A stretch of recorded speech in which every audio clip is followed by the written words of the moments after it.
Paggunita ng mahal na araw sa Bicol naging tahimik at mapayapa.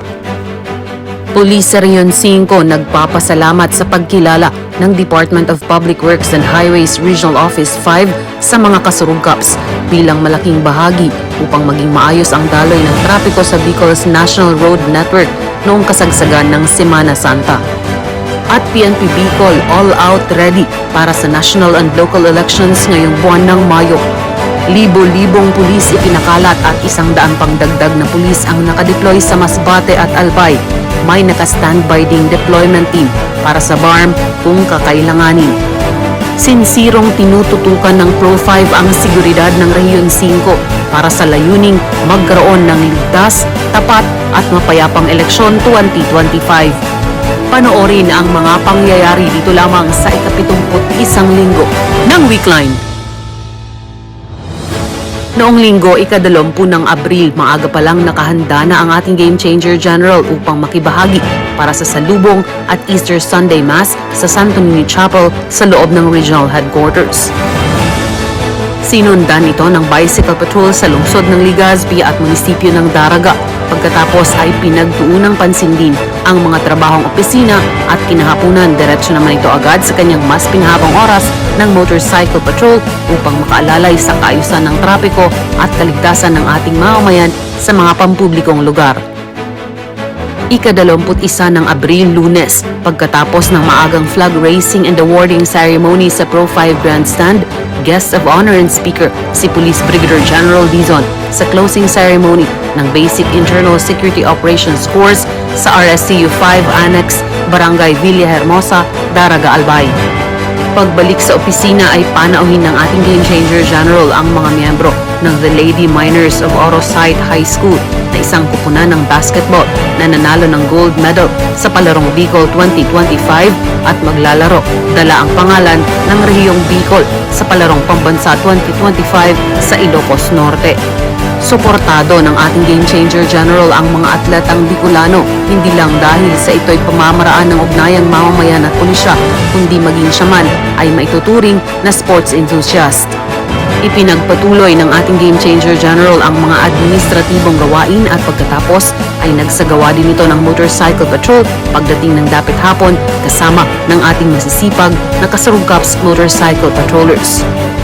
Martes, ika-22 ng Abril, maagang naghanda para sa bicycle patrol ang ating Game Changer General.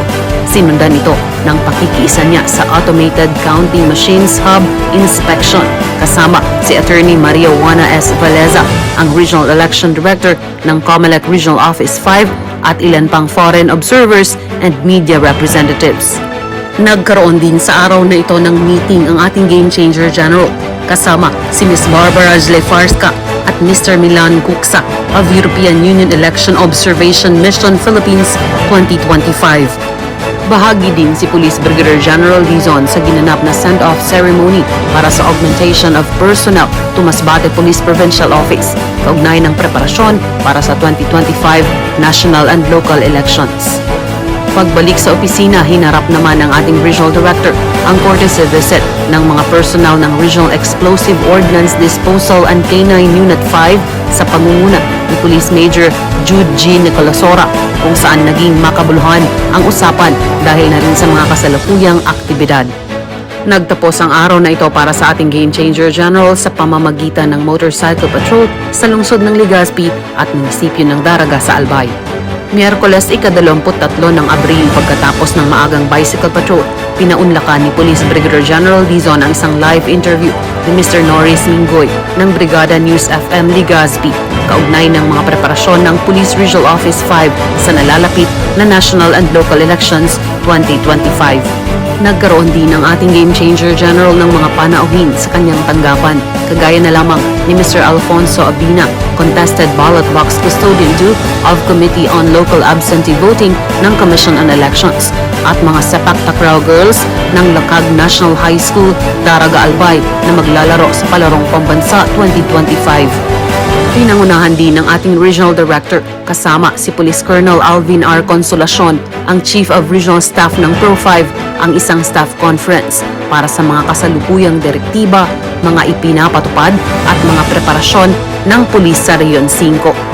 Tinutukan din ni Police Brigadier General Dizon ang ilang administratibong gawain at habang nasa opisina ay naging panauhin niya si Mr. Chris Basilio of National Museum of the Philippines para sa mga law enforcement concerns nito. Pagdating ng dapit hapon, muling arangkada ng motorcycle patrol ang binigyang oras muli ng ating Game Changer General kasama ng iba pang kasurungkaps patrollers.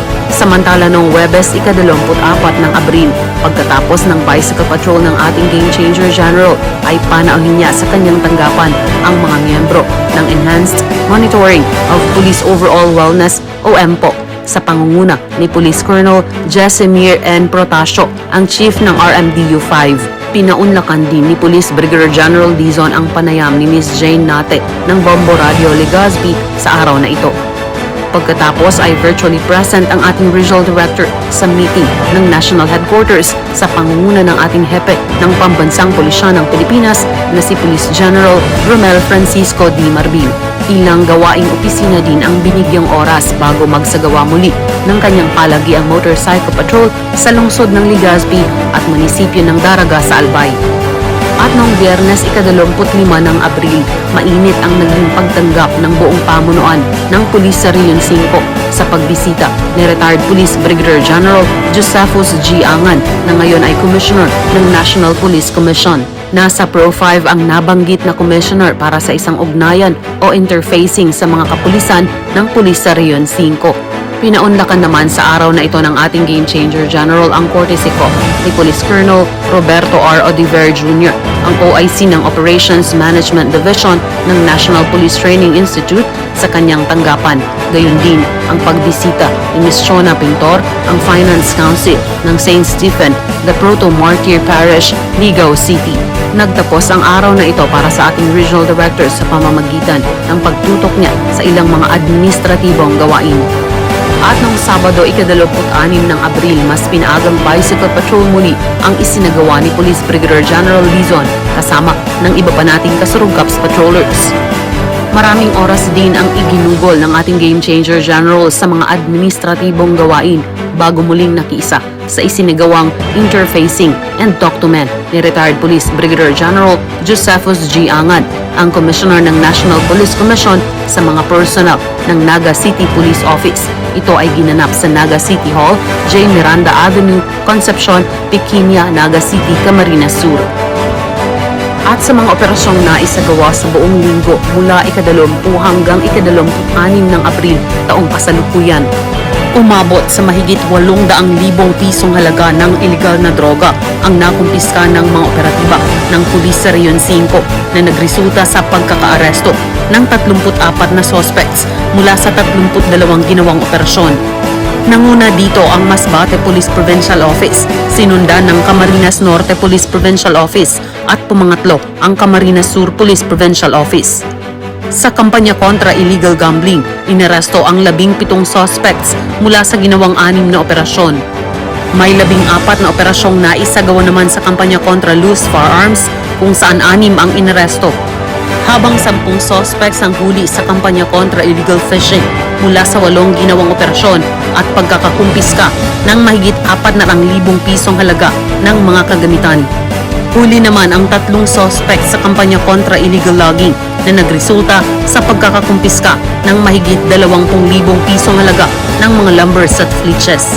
Samantala, umabot sa 53 most wanted persons ang inaresto sa buong Kabikulan sa nakalipas na linggo, habang 2 ang sumuko sa mas pinagtibay na mga hakbang kontra insurhensya. Patuloy na antabayanan linggo-linggo ang ginagawang transparent service ng ating Game Changer General. Dahil kay Police Brigadier General Andre Perez Dizon, serbisyo ay damang-dama. Serbisyo ay uunahin ka at ipapatupad ang serbisyong APD. Approachable, presentable, and dependable kasurungkaps.